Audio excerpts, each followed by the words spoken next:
নমস্কার বন্ধুরা, তোমার রান্নাঘরে চলে এসেছি। আজকে আমি করে দেখাচ্ছি কুমড়ো বড়ির ঝোল। কড়াই বসিয়ে দিয়েছি, তেল দিয়ে দিয়েছি। এবার দিচ্ছি পাঁচফোড়ন, তেজপাতা, কুমড়ো কেটে নিয়েছি, কুমড়ো সিম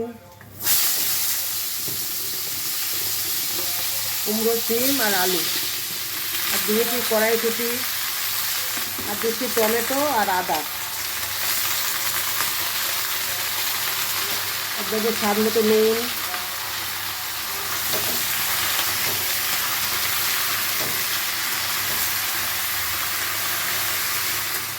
হলুদ গুঁড়ো, লঙ্কার গুঁড়ো,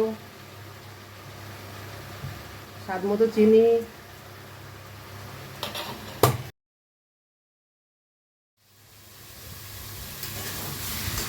ভালো করে কষিয়ে নিয়েছি, এবার দেবো একটু জল।